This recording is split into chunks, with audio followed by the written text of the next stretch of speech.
আমার বন্ধু রবের সাথে বান্দার সম্পর্কটা এমনই হবে, রব যেমন চায়। এটাকে বলা হয় রেদা বিল কাদা। আল্লাহ যা ফয়সালা করেন, আল্লাহ যা বলেন, আমরা যারা তার গোলাম, আমাদের দায়িত্ব হলো তার ফয়সালায় একমত হওয়া। যদি ভালো লাগে তাও, যদি ভালো না লাগে তাও। আর যারা আল্লাহর সাথে একমত হয়ে যায়, আল্লাহ নিজে তার উপর সন্তুষ্ট হয়ে যায়। সেটা যত কষ্টকর হোক, যত কঠিন হোক, আপনি বলবেন ওকে ওকে ওকে, ইয়েস ইয়েস ইয়েস, এর বাহিরে কথা নাই। ইব্রাহিম আলাইহিস সালামের সন্তান হয় না, ৮০ বছর বয়স পার হয়ে গেল, দাড়িগুলো সাদা হয়ে গেল, মাথার চুলগুলো পেকে গেল। নবী ইব্রাহিম আল্লাহর কাছে দোয়া করছেন, রব্বি হাবলি মিনাস সালিহিন, আল্লাহ আমার একটা নেক সন্তান দেও। ৮৬ বছর বয়সে ইসমাইল আলাইহিস সালামের জন্ম হলো।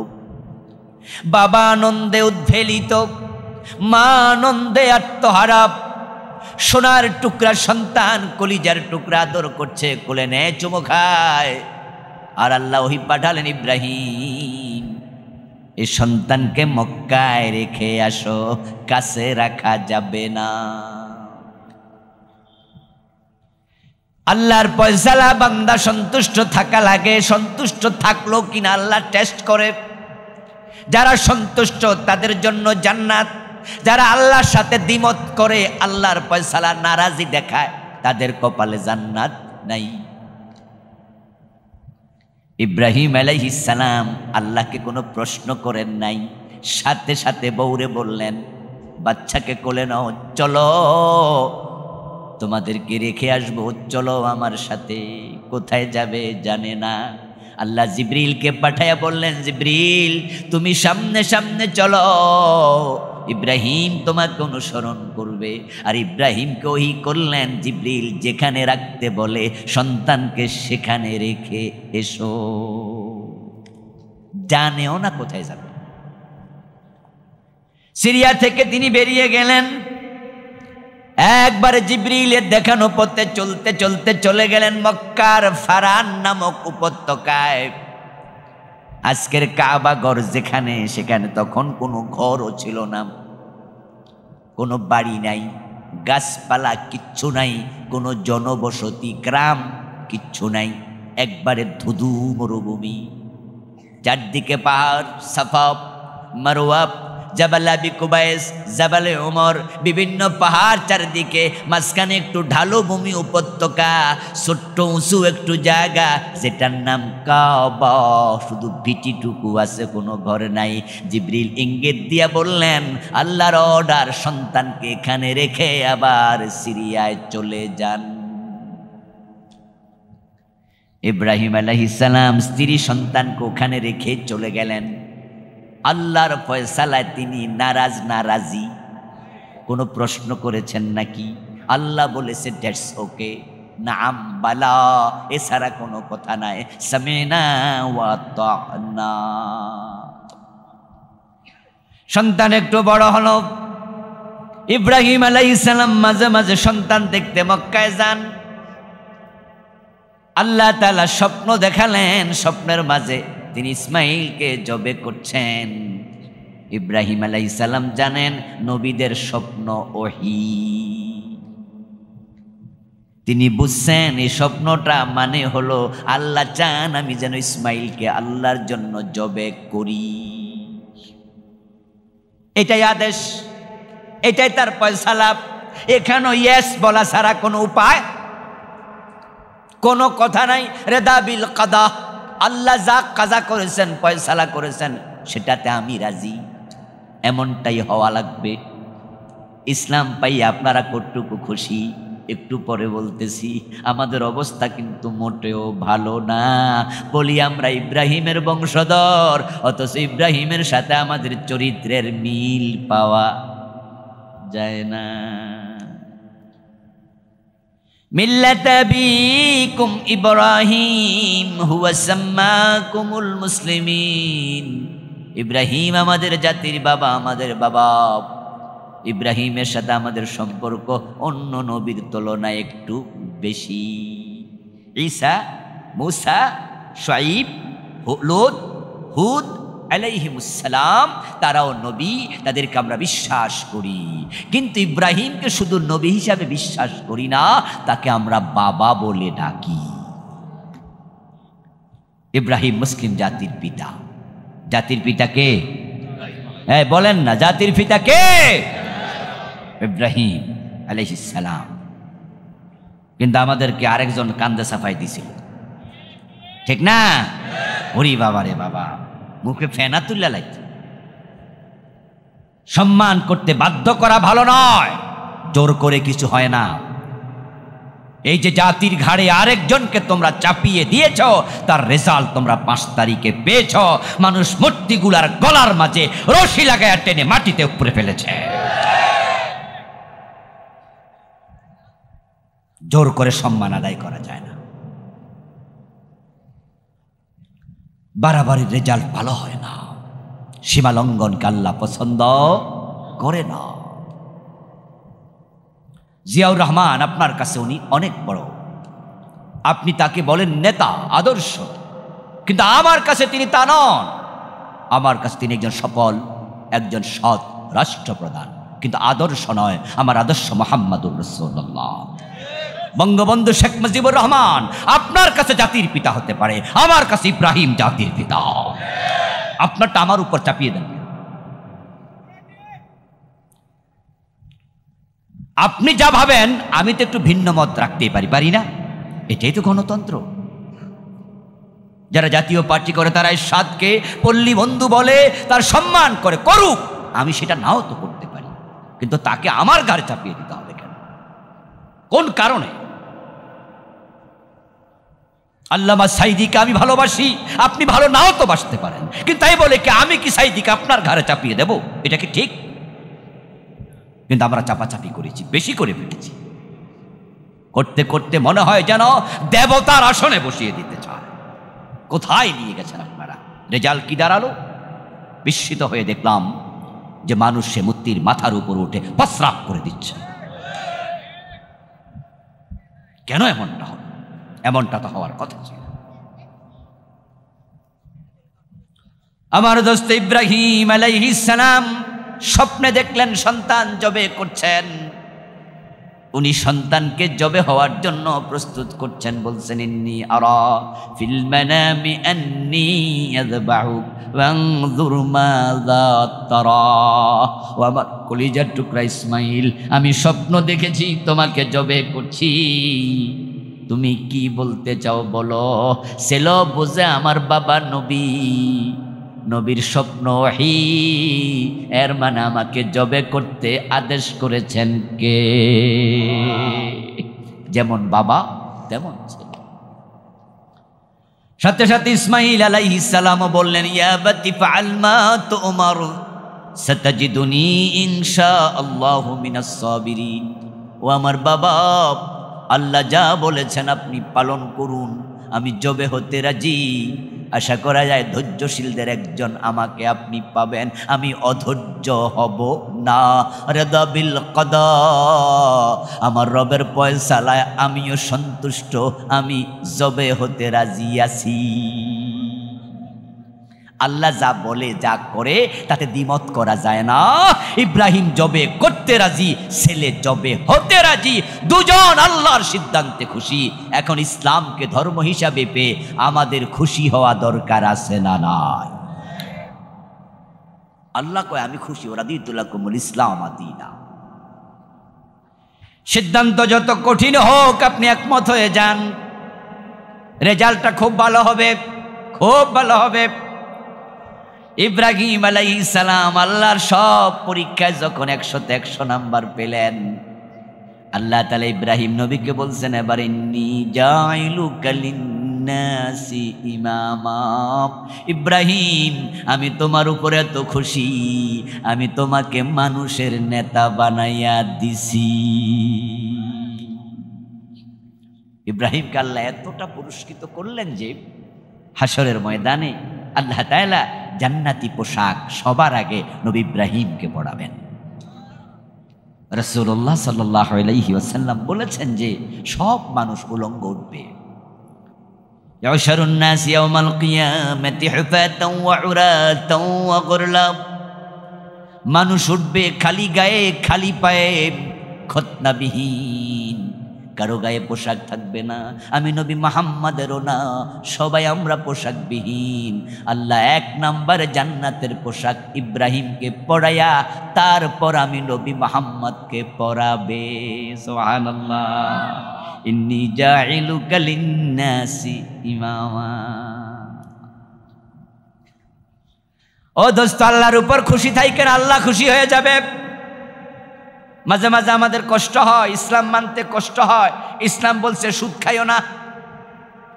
এখন আমি যদি সুদ এতদিন তো খাইতাম, এখন যদি এটা বন্ধ করে দেই তাহলে কি আগের মতো এত আরামে থাকা যাবে? কারণ যারা লাখ 10 টাকা সুদে লাগাই রাখছে এলাকায়, এরা কিন্তু ঠ্যাংয়ের উপরে ঠ্যাং তুলা খায়। ওই 10 লাখ টাকা যা আসে এতে বাজার খরচা পরিবার সুন্দর চলে যায়। 50 লাখ টাকা যদি পেনশন পায় আর সেটা সোনালী ব্যাংকে, অগ্রণী ব্যাংকে রাইখা দেয়, মাসে যদি 1000 টাকা প্রতি লাখে সুদ দেয়, তাও তো 50,000। কত মজা! এখন হুজুর কয় সুদ হারাম, তাহলে কি করব? এবার এই টাকা তুলে ব্যবসা বাণিজ্য করতে হবে। কেমনে ব্যবসা বাণিজ্য? ঝুঁকি আছে, কষ্ট আছে, সময় দাও, চিন্তা দাও, এর পিছনে অনেক কিছু লাগে। তাহলে আগের মতো মজা নাই, তাই সুদে মজা। ইসলাম বলছে সুদ হারাম, কষ্ট হলেও এটা মেনে নিতেই। ইসলাম বলছে মিথ্যা বলা যাবে না, কিন্তু পাশের দোকানদার 2 নাম্বার মালকে 1 নাম্বার বলে মিথ্যা বলে চালাচ্ছে। এখন আমি যদি বলি যে না, আমার কাছে 1 নাম্বার মাল নাই, লোকজন আইসা জিজ্ঞাসা করছে, ভাই 1 নাম্বার সরিষার তেলটা কি আছে, খাঁটিটা আছে? আপনি জানেন যে না, সরিষার তেল খাঁটিটা আপাতত এই মার্কেটে নাই। সব জায়গায় সরিষার তেলের সাথে সয়াবিন মিক্স করে, সরিষার তেলের সাথে মরিচের গুঁড়া মিক্স করে ঝাঁজ বাড়াইয়া দেয়। এখন আপনি জানেন যে এখানে খাদ আছে, তো যদি বলেন যে না ভাই 1 নাম্বারটা নাই, পাশের দোকানে একই তেল, ও বেটা কয় যে বলেন কি খাঁটি ছাড়া কি আমি বেশি নাকি? সবই শুধু খাঁটি। তো কাস্টমার সব ওই দোকানে যাবে, আমার তো দোকানে কাস্টমার নাই। এখন সত্য কথা বললে তো ব্যবসায় লুজার হব। এখন কি করি? ইসলাম বলে মিথ্যা বলা যাবে না, প্রয়োজনের লস মেনে নিতে হবে। ইব্রাহিম নবী ছেলে জবে করে দেয় আল্লাহর কথা মেনে। কলিজার টুকরা জবে করার সে বড় লস আর কি আছে? কিন্তু ইব্রাহিম বলেছে আমার আল্লাহ যেহেতু বলেছে, লাভ লস বুঝি না, আমার আল্লাহটাই মানি। ইব্রাহিম আলাইহিস সালাম যখন ইসমাইলের গলায় ছুরি চালাচ্ছিলেন, তখনও কি তিনি জানতেন নাকি জবাই হবে না? উনি জানতেন যে ছুরি দিলে তো জবাই হবেই, আমার আল্লাহ বলছে জবাই করতে। কিন্তু না, আপনি জান্নাতও চান আবার সুদও খান, আপনি বেহেশত খোঁজেন আবার মিথ্যাও বলেন। ইসলাম পাই আপনি খুশি হয়েছেন, কইল ডাকে না। যদি বলেন যে ইসলাম পাই আমি খুশি, আপনি মৃত্যু। আর চরিত্র যদি আপনার কর্ম কোরআনের সাথে হাদিসের সাথে মিলে, তাহলেই আপনি সত্যবাদী। কয়জনের সাথে মিলে? ইসলাম বলেছে ছেলের বয়স, বাচ্চার বয়স 7 বছর হলে নামাজের আদেশ করো, 10 বছর হলে প্রয়োজনে শাসন করে নামাজ পড়াও। অথচ আপনার ছেলে ইন্টারমিডিয়েটে পড়ে, অনার্সে পড়ে, ফজরের টাইমে আপনি মসজিদে গেলেন, ছেলে ঘুমায় আছে, আপনি তাকে মসজিদের সাথে নেন নাই। ইসলাম পাই আপনি খুশি কইল কেডা? আপনি তো আল্লাহর কথা রাসূলের কথাই মানেন নাই। আরো কত আসতেছি, একটু একটু ও শুনে আবার কষ্ট পাইতেছেন না তো?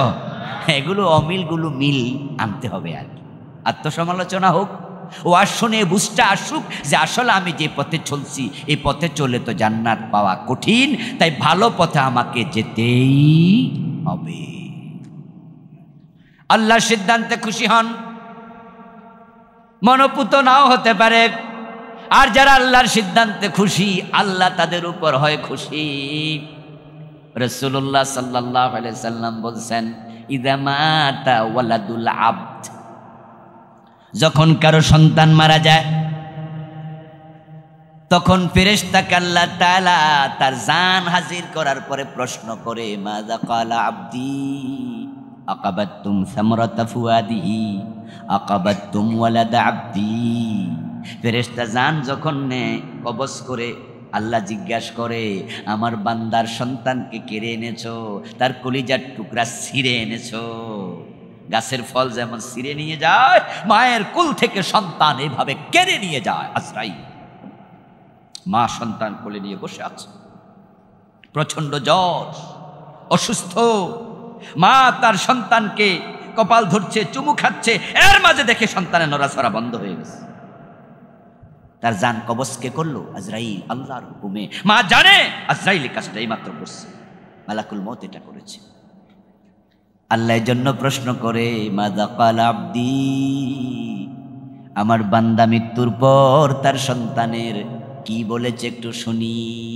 বাবার কাছে ফোন গেল, কাপাসিয়া বাজারে, পাকন্দিয়া বাজারে দোকানদারি করে, বাড়ি থেকে ফোন গেল, আপনার ছেলে মরে গেছে, পানিতে ডুবে মরছে, বিদ্যুতের শক খাইয়া মরছে, এভাবে ওভাবে মারা গেছে, গাড়ি অ্যাক্সিডেন্ট করে মরে গেছে।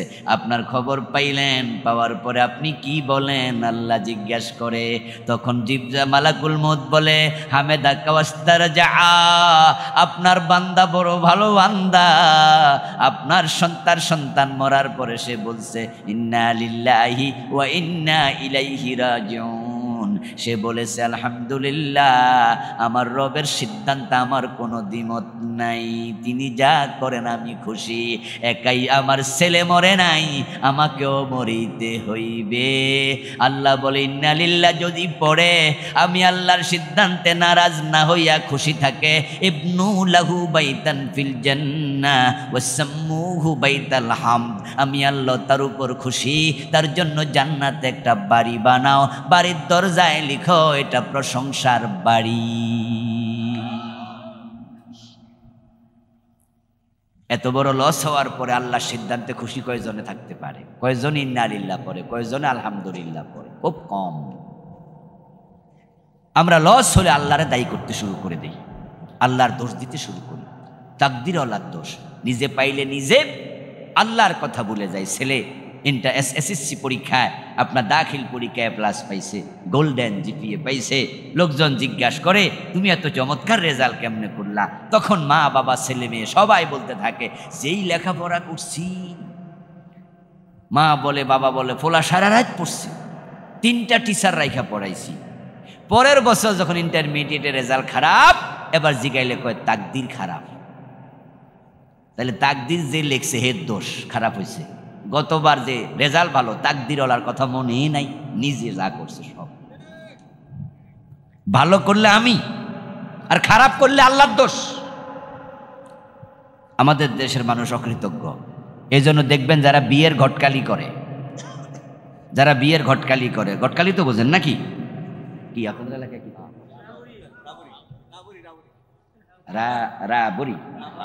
রাহবার? ও আচ্ছা, রাহবরি করে, ঘটকালি করে। এই শব্দ তো আমি আর জানতাম না, রাহবরি আজকে শুনলাম, এলেম হইল একটু। রাহবরি করে, বিয়ের ব্যাপারে ঘটকালি করে। যদি ভালো মাইয়া পায় তাহলে আমার ফল আর কোফাল, এরপর আমার যে ছেলে যোগ্য, ঘটকের কোনো নামই নাই। কিন্তু বউ খারাপ হলে কই বেড়া আমাদের গজব করে দিচ্ছে,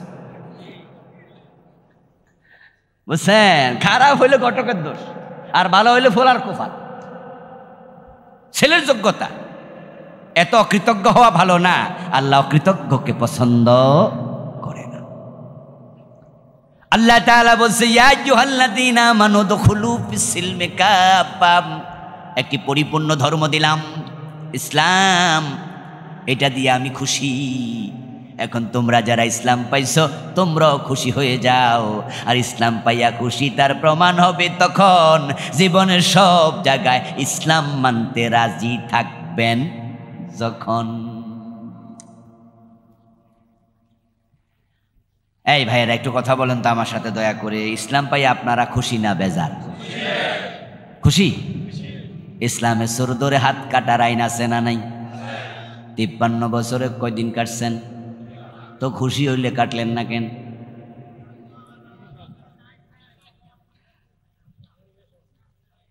বলবে যে হুজুর চোর ধরে হাত কাটলে চোরে ভাত খাইব কি দিয়া, আর চোর ধরে হাত কাটতে গেলে তো আমাদের অনেক নেতার হাত থাকবে না,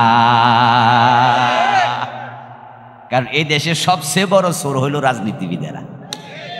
ওখানে চুরি করে না এমন নেতা আছে, সংখ্যায় খুব। এই জন্য আমাদের নেত্রীও তো কয়দিন আগে বলছে যে উনার বাড়ির ফিয়ন কয়শো কোটি টাকার মালিক। আচ্ছা 400 কি চাকরি করে কামাইছে? ফিয়নের কি বেতন এত হয়? বাস্তবতা কি? যারা সচিব তাদের বেতন হলো 1 লাখ 1.25 লাখ টাকা সর্বসাকুল্যে সব লইয়া, তাও আবার 40% বাড়ি ভাড়া কেটালায়। তো সচিব হলো চাকরির দিক থেকে সবার পরে সিনিয়র, এর উপরে কোনো চাকরি আর নাই। তো সচিবের বেতন যদি 1 লাখ হয় তাহলে মাসে কয় লাখ? 1। বছরে কয় লাখ হলো বলেন না, কয় লাখ? তো 5 বছরে 60 লাখ। এইভাবে হিসাব করতে যান, 400 কোটি কি বাড়ির কাছের কথা? হিসাব কোন? আর এ তো ফিয়ন, এ তো সচিব না, তো টাকা ভাইলো কই? আমার দোস্ত 1000 কোটি টাকার মালিক, 100 কোটি টাকার মালিক, এদেশে চাকরি করে পুলিশের কনস্টেবল, পুলিশের ওসি, কানাডায় বাড়ি বানাইছে, এমন ঘটনাও। এই যে আমাদের বেনজির একটা ছিল না, আসলেও বেনজির, কোনো নজির আর নাই, বেমেসাল বেনজির। হের আমেরিকায় বাড়ি যে কয় ডজন আছে কন্যা কুলাইতে পারবেন না। আমার দোস্ত বেতন পায় কত, কিন্তু আমেরিকায় বাড়ি, কানাডায় বেগম পাড়া বানাইছে দেশের নেতারা, এদেশের চাকরিওয়ালারা। টাকা কোথায় পেল? টাকা আপনার দেশের টাকা। 100 কোটি টাকা যদি কোনো রাস্তায় বাজেট হয়, শুরুতেই বড় অফিসার 5%, 5 কোটি হে একাই পায়। 100 কোটি আমি 5% কইছি, কেডা জানি আরো বেশি ফেস লাগাই বই রইছে। ধরেন না 5 কোটি জায়গায় নাই, 10% হলো 10 কোটি জায়গায় নাই। 10 কোটি টাকা আপনি বাড়ির কাছের কথা ও বেটা এক সিগনেচারে নিয়ে নিল। এরপর অমুকে নেয় তমুকে নেয়, নিতে নিতে যখন দেখে যিনি কন্ট্রাক্টর, আমি দিতে দিতে 30% শেষ, রইল আর 70 কোটি। তাহলে তারা যদি খাইতে পারে আমি দোষ করছি কি?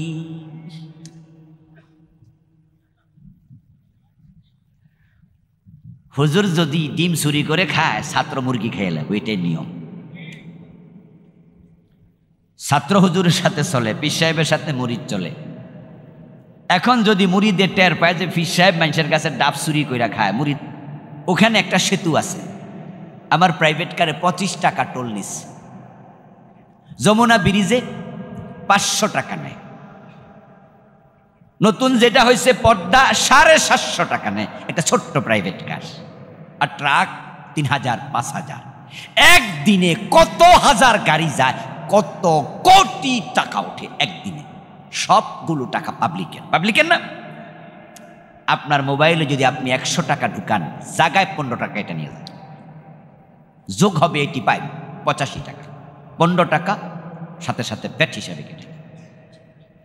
আপনি 1 লক্ষ টাকা কামালেন, সরকারকে দেখাবেন, 15% ট্যাক্স দেবেন, খরচে 15% ভ্যাট দেবেন, 15 30, 100 টাকা কামাইলে সরকার 30 টাকা নিয়ে যায়। এভাবে সরকারের ব্যাংকে জমা হতে হতে হতে তখন সেখান থেকে 100 কোটি টাকার বাজেট হলো আপনার পাকুন্দিয়া রাস্তা, কাজ হলো 30 কোটি, সেখান থেকে 70 কোটি খাইল এই চোরগুলা।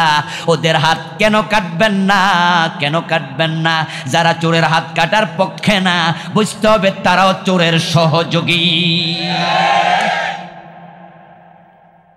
আমরা ইসলাম পাইয়া খুশি আলহামদুলিল্লাহ। এই জন্য আমরা বলি চোরের হাত কাটার আইন করিতেই হবে। এখন আপনারা তো 53 বছর এমন সরকার বানাইছেন, এমন লোকদেরকে এমপি বানান, মন্ত্রী বানান, যারা সংবিধান এ পর্যন্ত 17 বার চেঞ্জ করেছে, তাদের সুবিধা মতো করছে, কিন্তু চোর ধরে যে জেলে দেয় এটা চেঞ্জ করে হাত কাটার আইন তারা করে না। কারণ তারা জানে এটা করলে চুরি বন্ধ হবে, আর চুরি বন্ধ হলে তারা খাবে কি? আর আমরা বলি আমরা প্রয়োজন উপাস থাকবো, হালাল খেয়ে বাঁচবো, ওমরের মতো ওসমানের মতো দেশ চালাবো, চুরি ডাকাতি হতে দেব না। এই ইসলামওয়ালাদেরকে আপনাদের পছন্দ হয় না, আপনারা ঘুরে ফিরে ওদের কাছে যান। আবার মাহফিল আইসা আপনারা এখন ঠিক যে কোনটা যে ঠিক বুঝাই কঠিন। দেশটা সোনার বাংলা, আসলেও সোনার বাংলা। যে কবি আমার সোনার বাংলা লিখছে রবীন্দ্রনাথ ঠাকুর, এ বেটাও ইউকেতে গেছে, সে বিলাতে গেছে, বিদেশ ঘুরছে, তো ঘুরে টুরেই লিখছে। আমিও বাস্তবতা তাই মনে করি। আমি অনেকগুলো দেশে আল্লাহ আমাকে যাওয়ার সুযোগ দিয়েছে। এই অগাস্টেও আমি কাতারে গিয়েছি, আমেরিকায়, আপনার তুরস্কে গিয়েছি, আমেরিকায় গিয়েছি, 22 দিন ছিলাম। পৃথিবীর অনেক দেশ আল্লাহ আমাকে দেখার সুযোগ দিয়েছে। আমি দেখেছি যে আসলেও আমার দেশের মাটি সোনার মতোই। এ দেশটা গরিব থাকার কথা না। আমেরিকায় গিয়ে দেখেছি ওখানকার লোকেরা শীতকালে বলে, হুজুর 3 মাস 4 মাস আমরা বরফে ঢাকা থাকি। 2021 একবার গেলাম, মাত্র 10 দিন ছিলাম আমেরিকায়, শীতকাল ছিল। 2-3 দিন পরেই আমার নাকের ভিতরে রক্ত জমে গেল শীতের কারণে। টান দিয়ে দেখি ব্লাড। আমি আমার বাঙালি এক ভাইকে বললাম যে ভাই এত ঠান্ডা, আমার তো রক্ত বের হচ্ছে। উনি বলল হুজুর শীত তো এখনো আসেই নেই। শীত দেখবেন হুজুর ডিসেম্বরের 15 থেকে জানুয়ারি ফেব্রুয়ারি। আমি কই আল্লাহ যেন আমারে না দেখায়। উড়াল দিয়ে চলে আসতে মন চাইছে। বলে হুজুর 2 ফিট 2.5 ফিট পর্যন্ত তুষার জমে, রাস্তার মাঝে এই পর্যন্ত বুক পর্যন্ত জমে যায়। আমাদের প্রাইভেট কার বরফের নিচে চলে যায়। গাছগুলোতে একটা পাতা থাকে না। 3 মাস ফসল হয় না, ফল হয় না। আপনি ইউকেতে ফল হয় না, ফসল হয় না। আপনার তুরস্কে ওখানে গিয়ে দেখি ঘরের ছাদ সব এরকম। আমি জিজ্ঞাসা করলাম কার্ভ করা কেন? বলল বরফ জমলে গলতে সুবিধা। বরফ থাকে 3 থেকে 4 মাস, পুরা দেশ থেকে যায়। আর আমার দেশে 12 মাস সুন্দর আবহাওয়া, কোনো না কোনো ফসল হচ্ছেই। ওদের কাছে তো থাকে না, সব বরফের নিচে চলে যায়, ফসল হবে কেন? আমার দেশের আবহাওয়া কি চমৎকার পরিবেশ। সৌদি আরবে যারা গেছেন, যারা দুবাইতে গেছেন, কমপক্ষে দুবাই যদি যান, সৌদি আরবে যান, তাও দেখবেন যে গাছের তলায় 5 লাইন। সকালে একবার পানি দেয়, বিকালে আরেকবার পানি দেয়। পানি না দিলে গাছ বাঁচে না। আর আমার দেশে আম খাইয়া আমের বিচি ফেলে দেন, নিজে নিজে গাছ হইয়া কয়দিন পরে আম ধরা শুরু করে। কি আবহাওয়া, কি পরিবেশ, কি মাটি। লাউ খাবেন অথবা লাউ পচা ফেলে দেন, পাখিতে খাবে, ওই লাউয়ের দানা পাখি পায়খানা করে ফেলে। এইটাই আবার দেখা যায় গাছ হইয়া লাউ ধরালায়। কি আজীব। কিন্তু দেশটা গরিবের কাতারে, শুধুমাত্র এই চোরগুলার কারণে, এই সাতার দলের কারণে। বঙ্গবন্ধু বড় স্বপ্ন নিয়ে সোনার বাংলা করতে চাইছিলেন। এবারের সংগ্রাম স্বাধীনতার সংগ্রাম, এবারের সংগ্রাম মুক্তির সংগ্রাম। 7ই মার্চের সে ভাষণ জীবনের ঝুঁকি নিয়ে দিয়েছেন। স্বাধীনতার ঘোষণা করা জিয়াউর রহমানের কণ্ঠে সহজ বিষয় ছিল না। দেশটা স্বাধীন না হলে এই বঙ্গবন্ধু জিয়াকে পাকিস্তানিরা ফাঁসি দিত, রাষ্ট্রদ্রোহ মামলা দিত। তারা শখ ছিল দেশটা ভালো করার, পারেনি। কেমনে পারবে? শেখ মুজিবুর রহমান তিনি 1 থেকে 1.5 বছরের ব্যবধানে বললেন, আফসোস মানুষ পায় স্বর্ণের খনি, আমি পাইছি চোরের খনি। উনি বলছেন ওনার ডানে চোর, বামে চোর, সামনে চোর, পিছনে চোর।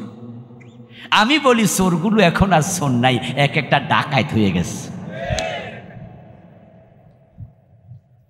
আমার দোস্ত, এখন যদি আপনি চান ইসলাম পেয়ে খুশি হতে, ইসলামের সৌন্দর্য দেখে আপ্লুত হতে, তাহলে আপনি ইসলামের আইনগুলোর পক্ষে চলে আসেন। আমরা বলি ইসলাম পেয়ে খুশি, জেনা করলে 100 বেত লাগাতে হবে, বিবাহিত হলে পাথর মারতে হবে, এমন আইন ইসলামে আছে না নাই? ইসলাম পাইয়া যদি খুশি হন, 53 বছরে পাথর মারছেন কয়জন?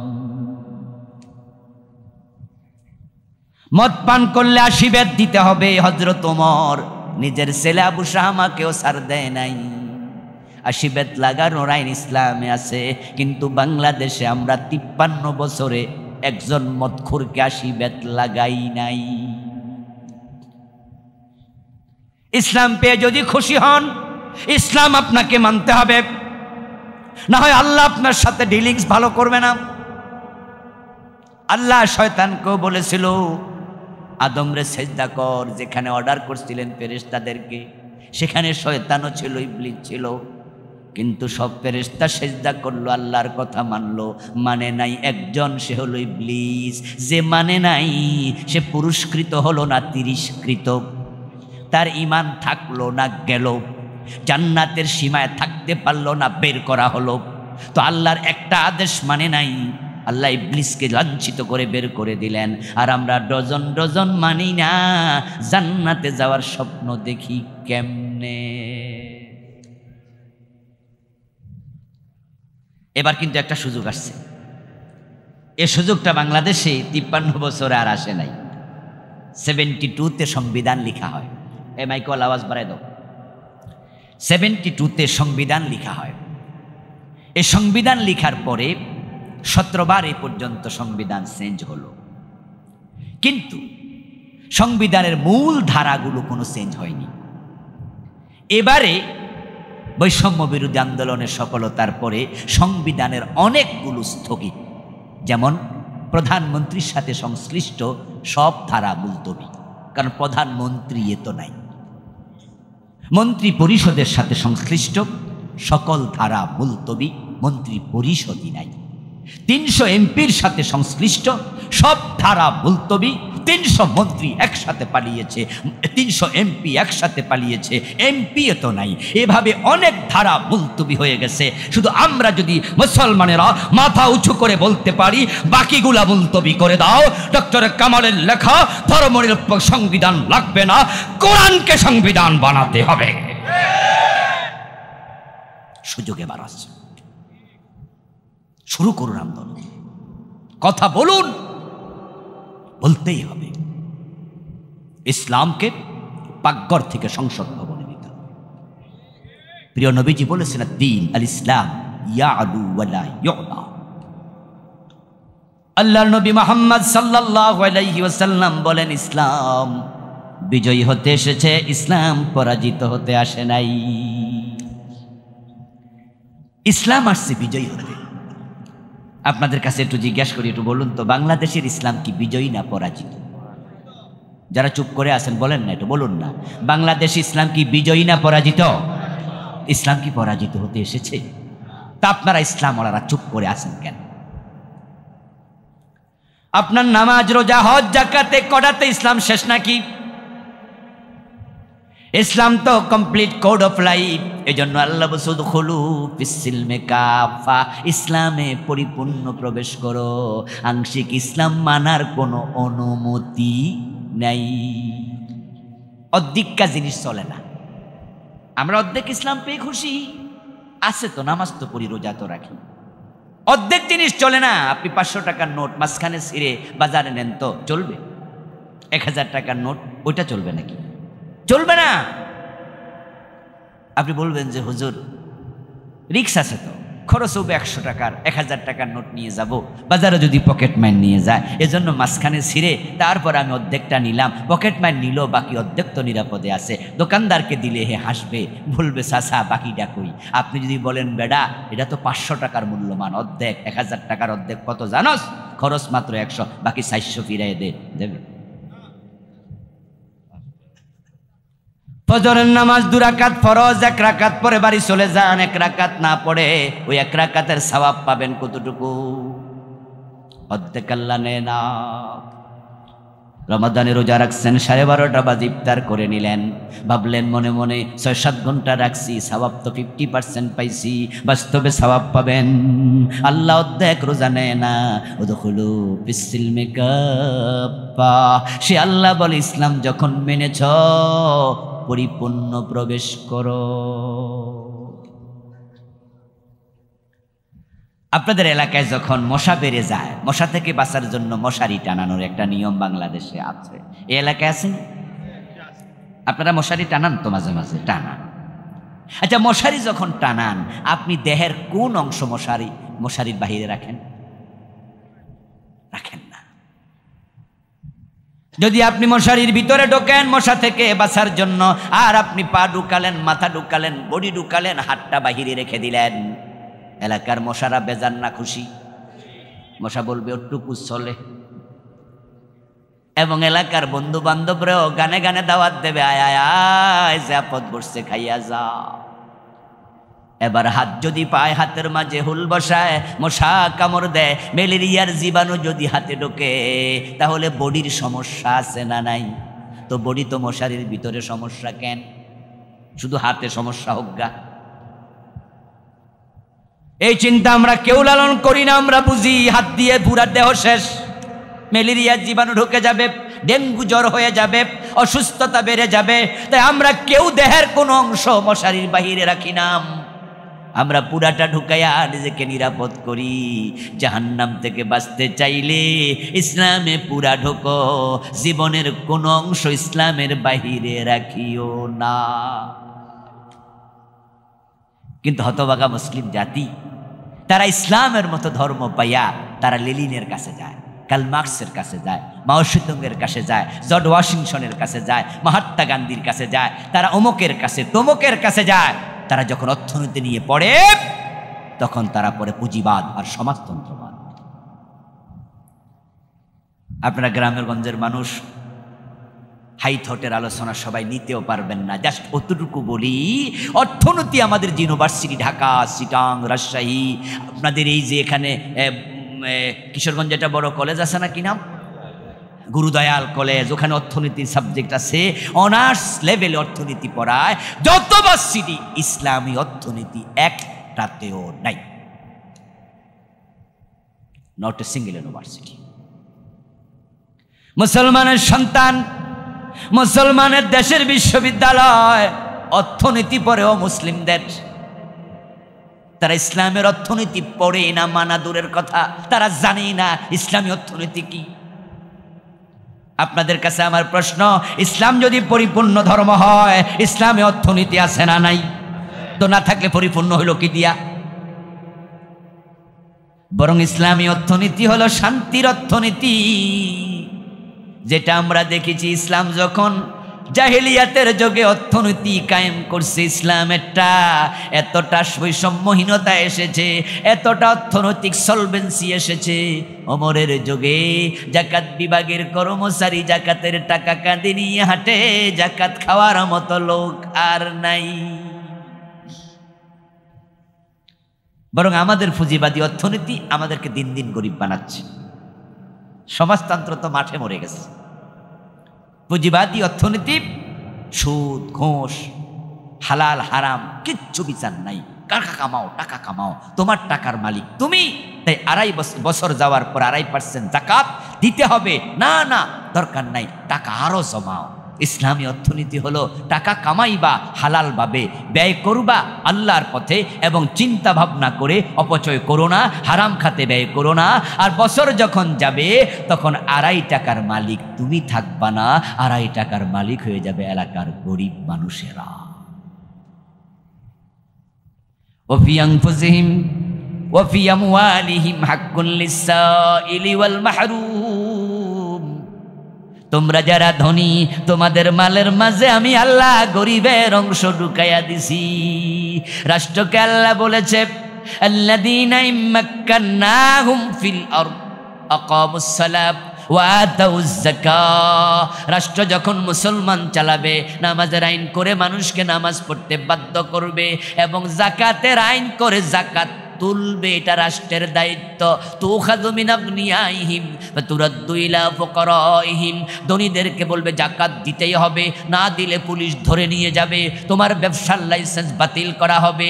আর গরিবের মাঝে রাষ্ট্র বন্টন করবে, এমনভাবে বন্টন করবে 1 বছর জাকাত দিলে পরের বছর যেন না লাগে, বরং জাকাতের টাকা দিয়ে ব্যবসা বাণিজ্য এমনভাবে করতে রাষ্ট্র তদারকি করবে, পরের বছর যেন গতবারে যে জাকাত খাইছে সে নিজে জাকাত দিতে পারে।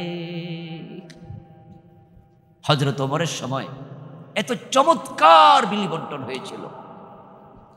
ইসলামের সেরা শাসক হযরত ওমর, ওনার শাসনামলে এতটাই বৈষম্যহীনতা, শান্তি স্থিতিশীলতা কায়েম হয়েছিল যে ওনার শাসনামলে পৃথিবীর বিভিন্ন রাষ্ট্র থেকে প্রতিনিধিরা আসতো মদিনা ইসলামী রাষ্ট্রের শান্তি দেখার জন্য। কেমনে শান্তি প্রতিষ্ঠিত হলো, এসে তারা দেখেছে ওমর তার ঘরে নাই। খুঁজেছে ওমর কই, লোকজন দেখিয়েছে ওমর তো বিচার আচার করার জন্য স্বাভাবিকত উনার অফিসে থাকে, উনার অফিস মসজিদে নববী। তারা ভাবলো নিশ্চয়ই মসজিদে নববী বিশাল আলিশান বিল্ডিং হবে, গিয়ে দেখে খেজুর পাতার চানি। অবাক হল, এই বুঝি তোমাদের দেশের প্রেসিডেন্টের অফিস? বলে হ্যাঁ, আমাদের মসজিদ, এটাই ইসলামী রাষ্ট্রের অফিস, এটাই গণভবন, এটাই বঙ্গভবন।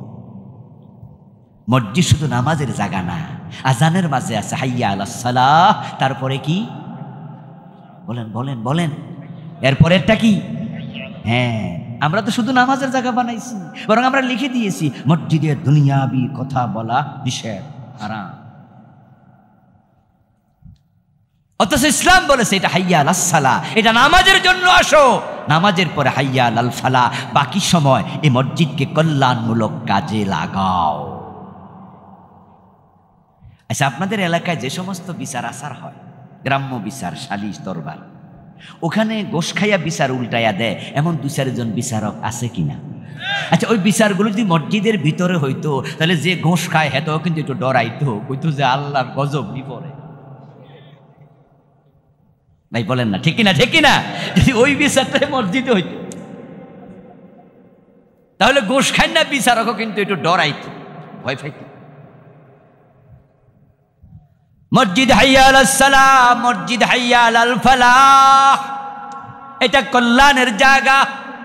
হযরত ওমর মসজিদে নববীতে বসে অর্ধ দুনিয়া চালাইছে, অর্ধ পৃথিবী করেছ শাসন, ধুলার তখ্তে বসে খেজুর পাতার প্রাসাদ তোমার বারে বারে গেছে খসে। লোকেরা অবাক হয়, এইটা বুঝি তোমাদের গণভবন, বঙ্গভবন? বলে হ্যাঁ। আচ্ছা, বুঝলাম, তো তোমাদের প্রেসিডেন্ট ওমর কোথায়? উনার সাথে সাক্ষাৎ করার জন্য আমরা অমুক জায়গা থেকে এসেছি। লোকজন বলে ওমরকে তো দেখছি কিছুক্ষণ আগে ওই গাছতলে শুয়ে আছে। কি বলো?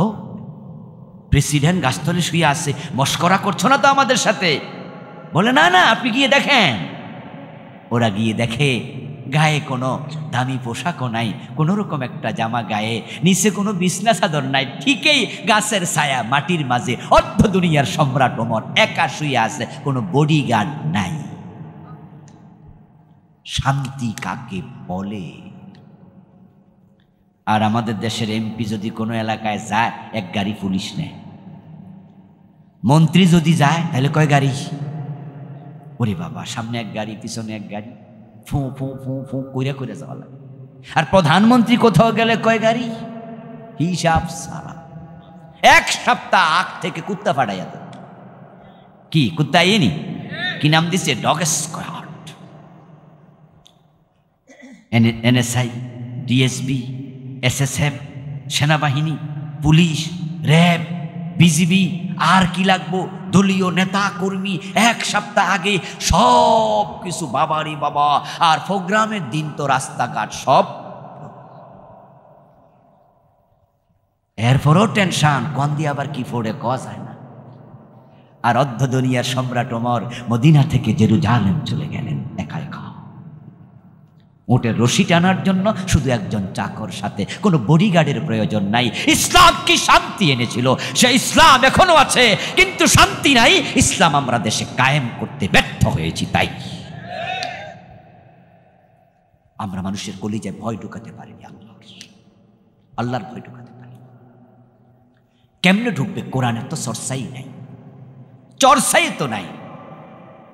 প্রাইমারিতে কোরআন নাই, হাই স্কুলে কোরআন নাই, ইউনিভার্সিটিতে কোরআন নাই, বরং আমাদের বাচ্চারা এমন সাবজেক্ট পড়ে অনার্স ফার্স্ট ইয়ার থেকে লাস্ট ইয়ার পর্যন্ত আলিফ বা তা সা 1 নাম্বারও নাই।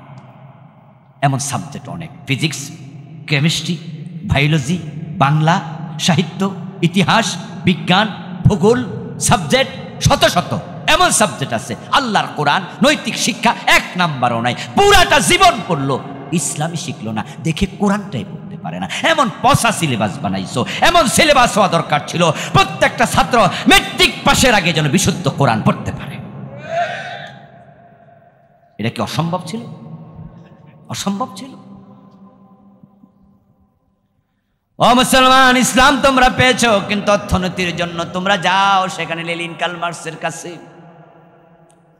তোমরা যাও পুঁজিবাদীদের কাছে, রাজনীতির জন্য তোমরা যাও অমুক তমুকের কাছে, নবী মুহাম্মদকে তোমার পছন্দ হয় না, তাই তুমি রাজনৈতিক নেতা আরেকজন রে বানায়া বসে আছো। নবী মুহাম্মদ দুনিয়ার সবচেয়ে সেরা রাজনীতিবিদ, উনার মতো সেরা রাজনীতিবিদ পৃথিবীতে একজন নাই। জাকাতুল ঈমান মান রাদিয়া বিল্লাহি রাব্বান ওয়া বিল ইসলামি দীনা ওয়া বিমুহাম্মাদিন নাবিয়্যান ওয়া রাসূলা। ইসলামের স্বাদ সেই পাবে, ঈমানের স্বাদ সেই পাবে যে আল্লাহকে রব হিসাবে পাইয়া খুশি, ইসলামকে দ্বীন হিসাবে পাইয়া খুশি, নবী মুহাম্মদকে রাসূল হিসাবে নেতা হিসাবে পেয়ে খুশি। আচ্ছা আপনারা বলুন তো, রাসূল থাকতে আর কোনো নেতা দরকার আছে? অন্য সব নেতাকে আমরা রাসূলকে দিয়ে যাচাই করব, রাসূলের সাথে চরিত্র মিলবে না, আমরা তাকে নেতা মানি না। এখনো আলহামদুলিল্লাহ মসজিদের ইমাম যখন আমরা নেই তখন আমরা দেখি তার দাড়ি আছে কিনা, আমরা দেখি সে টাকনুর নিচে কাপড় পরে কিনা, আমরা দেখি তার তেলাওয়াত বিশুদ্ধ কিনা। উনি যখন নামাজ পড়ে দুরাকাত আমরা তখন দেখি সুন্নাহ মোতাবেক পড়ে কিনা, ইমামের বউ পর্দা করে কিনা। ইমাম মানি নেতা। মসজিদ তো ছোট, এখানে 20 হাত ওখানে 20 হাত, এদিকে 50 হাত ওদিকে 50 হাত, মাত্র 50 হাত 100 হাত। মসজিদের নেতা বানাতে রাসূলের সাথে যদি মিলাতে হয়, পুরা থানা পুরা উপজেলার এমপি বানানোর সময়, নেতা বানানোর সময় রাসূলের সাথে মিলানো দরকার আছে না নাই?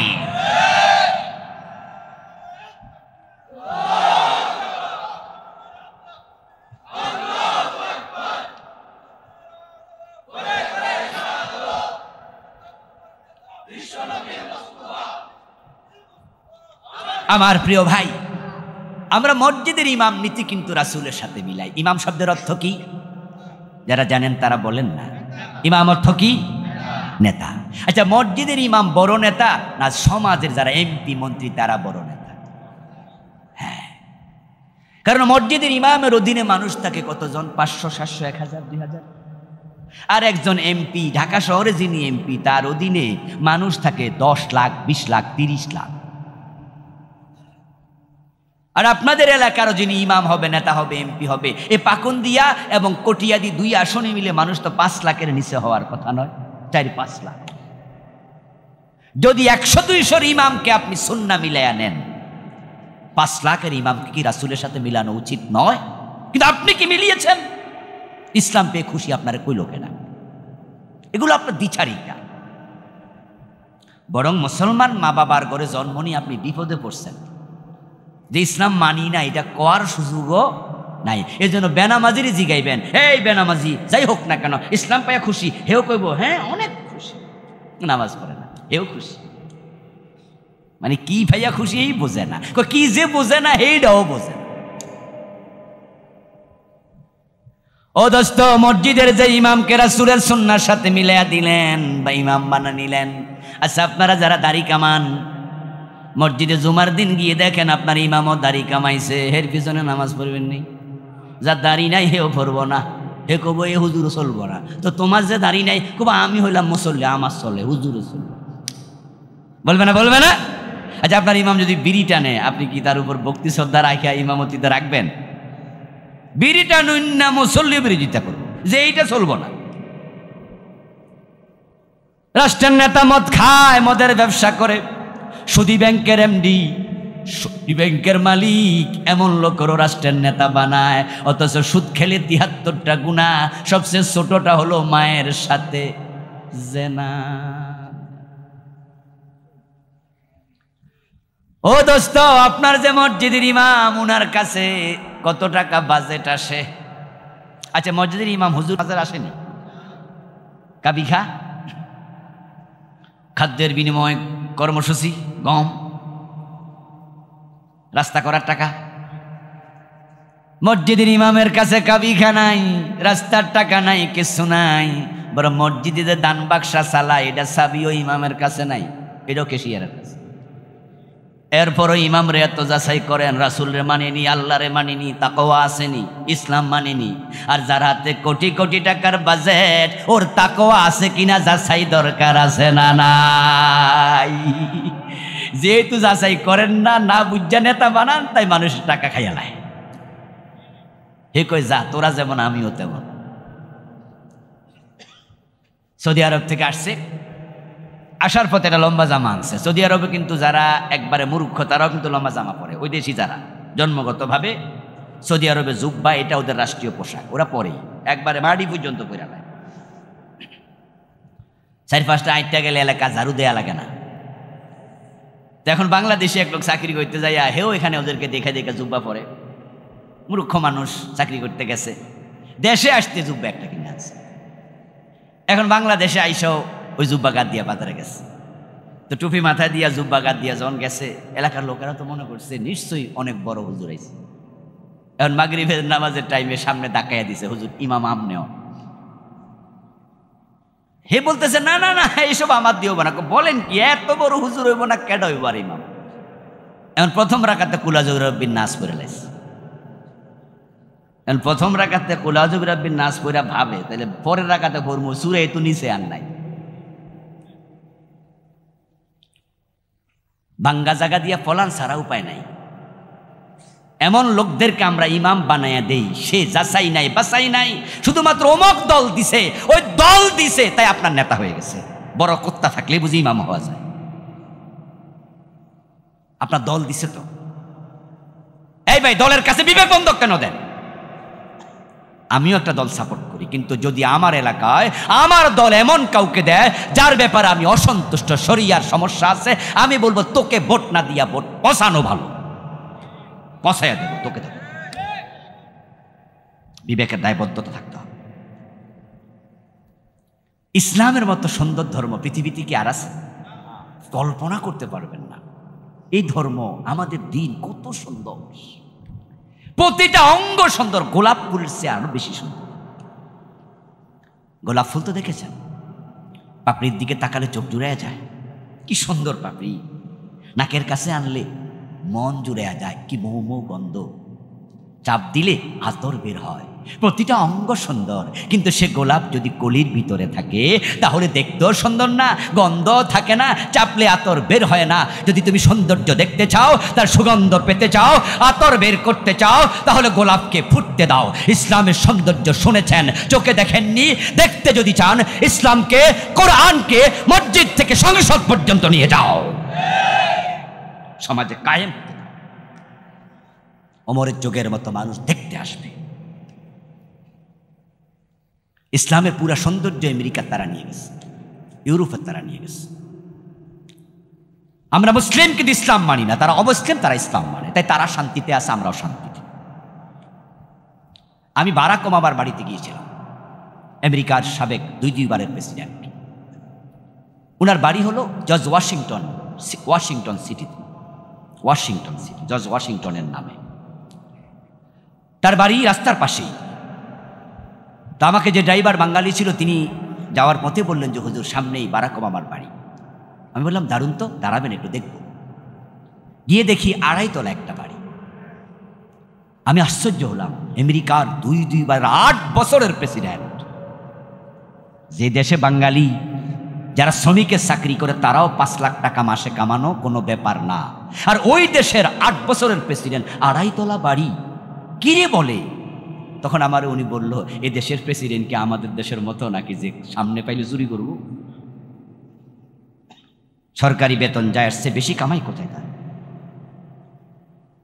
ইসলামে তাই ছিল, হারাম খাওয়া যাবে না, হালা 1000 কোটি টাকা খাওয়া যাবে না, হারাম। ইসলামের সৌন্দর্য আমেরিকা নিয়েছে, চুরি করে না, মিথ্যা বলে না। আমরা তো পানি খাইয়া, এই যে বোতল, পানি খাওয়ার পরে আমরা এটা রাস্তায় ফেলে দিই, কলা খাওয়ার পরে কলা শিলকা রাস্তায় ফেলে দেই। আপনি ইউরোপে যান, আমেরিকায় যান, অনেক দেশে দেখবেন যে তারা কোনো ময়লা রাস্তায় ফেলবে না। পরিচ্ছন্নতার শিক্ষা ইসলাম দিয়েছে। সবার আগে বলেছে পরিচ্ছন্নতা ঈমানের অংশ, পবিত্রতা ঈমানের অংশ। ঘুম থেকে উঠেই কি আমরা বাসি মুখে চা খাই, বাসি মুখে খানা শুরু করি, নাকি অজু করি? কথা বলে না কেন লোকেরা? আমাদের অভ্যাস কি? সকালবেলা ঘুম থেকে উঠে খানা শুরু করেন, আমরা অজু করি। ইসলাম আমাদের শিখিয়েছে পবিত্রতা। ইসলাম যারা মানে না, তারা তাদের বিছনায় চা খায়, এটার নাম কি জানি দিয়েছে? ইয়েস, বেড টি। জানে দেখি অনেকে, মানে মুখে যা আছে ময়লা টয়লা তা লইয়া খাই লাগব, চোখ মুছতে মুছতে, এটার নাম দিয়েছে বেড টি। আর আমার ইসলাম বলেছে ঘুম থেকে উঠবে, মুখ ধো, হাত ধো, মাথা মাসে করো, পা ধো, অজু করো, নামাজ পড়ো, পবিত্রতা ইসলাম শিখিয়েছে। আর আমরা যত নোংরামি করি, ইসলাম শিখিয়েছে ওজনে কম দিও না, মালে ভেজাল দিও না, মানুষকে ধোকা দিও না। নবীজি মুহাম্মদ বলেছে মান খাদা ফালাইসা মিন্না, যে মানুষকে ধোকা দেয় সে আমার উম্মত থাকে না। অথচ এই উম্মত সবচেয়ে বড় ধোকাবাজি করছে। মাথায় টুপি, গায়ে পাঞ্জাবি, মুখে দাড়ি, গাই গরু বিক্রি করতে বাজারে নেবে, ওলান ফুলাইয়া মোটা করে, গরুর বাছুরকে 3 দিন খাইতে দেয় না। পাবলিক দেখবে অনেক দুধ, আসলে কি এত দুধ? ধোকাবাজি। ইসলাম তারা বোঝে, তারাই সব করে না। অমুসলিমরা অনেকেই ইউরোপে, আমেরিকাতে তারা মিথ্যা কথা বলে যে ব্যবসা করে, এটা বুঝেই না। আর আমরা বলি মিথ্যা সারা নাকি ব্যবসায়ী হয় না। ইসলাম পেয়ে খুশি, এই কথাটাই আমার আজকের আলোচ্য বিষয়। যদি আপনি খুশি, এটাই সত্য হয়, তাহলে পরিপূর্ণ ইসলামে ঢুকুন। আপনার স্ত্রীকে পর্দায় রাখুন। নিজের যুবতী মেয়ে বোরকা ছাড়া কলেজে, ইউনিভার্সিটি যেতে দেবেন না। নিজে নামাজ পড়বেন, সন্তানকে পড়তে বাধ্য করবেন। আমার ঘরে খাবে, বেনামাজি হবে না, নামাজ পড়ো। আমার টাকায় পড়বে, বেপর্দায় স্কুলে যাবে, মাথার চুল খোলে, হবে না, বোরকা পড়তে হবে। আমি পারবো না তোমাদের জন্য অনেক বেশি খাবার আনতে, হালাল টাকা, শুটকি হবে, ছোট মাছ খাবে, কম খেয়ে থাকবে, 3 বেলা নয় 2 বেলা খাবে, কুড়ে করে থাকবে, গাড়িতে লোকাল বাসে চড়ে ইউনিভার্সিটি যাবে, বাজারও কিনে দিতে পারবো না, প্রাইভেট কার হবে না, মোটর সাইকেল হবে না। হালাল একতেপা করুন, আল্লাহ দুনিয়া আখিরাতে কল্যাণ দিয়ে হাত ভরপুর করে দেবে। দুনিয়ার জীবন কেটে যাবে, মরার সময় ফেরেশতা সালাম দিতে দিতে আল্লাহর জান্নাত পর্যন্ত পৌঁছে দেবে। এই জন্য আসুন ইসলামকে আমরা লালন করি, ইসলামকে জীবনে ধারণ করি, ইসলামকে জীবনের বটম থেকে টপ লেভেল পর্যন্ত, পাকঘর থেকে সংসদ ভবন পর্যন্ত, ব্যক্তি জীবন থেকে আন্তর্জাতিক বলয় পর্যন্ত সব জায়গায় সাথে করে নিয়ে যাব। কোথাও হীনমন্যতায় ভুগবো না। আমরা যখন বিদেশে যাই তখন মাথার টুপি খুলে যাই না, গায়ের পাঞ্জাবিও খুলে যাই না, লম্বাটা গায়ে দিয়ে যাই। আমাকে দেখে কেউ বলবে হুজুর, বলুক না হুজুর, আমার কি আসে যায়, আমার ইসলাম আমাকে এটাই বলেছে, এভাবেই সাজে। নরেন্দ্র মোদী এই দেশে আসার সময় যদি সে তার যেই দাড়ি ছিল দাড়ি কামিয়ে আসেনি, হিন্দুত্বের পরিচয় নিয়ে এসেছে। মনমোহন সিং যখন বাংলাদেশে এসেছে হাতের বালা খুলে আসেনি, শিখের পরিচয় নিয়ে এসেছে। আমেরিকার প্রেসিডেন্ট আসার সময় সে খ্রিস্টানের পরিচয় রেখে আসেনি, তার মতো পরিচয় দিয়ে সে এসেছে। আবার মুসলিম দেশের প্রেসিডেন্ট, প্রধানমন্ত্রী, নেতারা বাহিরে যাওয়ার সময় টুপি মাথায় দিয়ে কেউ যাবে নাকি? বলবে কি বলো, আমারও যদি বোঝা আমি মুসলিম, আমি হুজুর, মানুষ বলবে কি তোমার রাসূলের মাথায় কি টুপি ছিল না? এজন্য আসুন ইসলামকে ধারণ করুন, লালন করুন, মুসলিম হয়ে গর্ববোধ করুন। আল্লাহর বড় দয়া, একজন মুসলিম মায়ের পেটে আল্লাহ আপনাকে পৃথিবীতে পাঠিয়েছেন। তিনি চাইলে হিন্দুর পেটে পাঠাতেন, তখন ইসলাম খুঁজে পাওয়া এত সহজ ছিল না। আল্লাহ তাআলা আমাদের সকলকে পূর্ণাঙ্গ ইসলামকে জীবন অনুসরণ করে জীবন সাজানোর তৌফিক দান করুন, বলি আমিন। হাদা মা ইনদি ওয়াল ইলমু ইনদাল্লাহ, আলাইহি তাওয়াক্কালতু।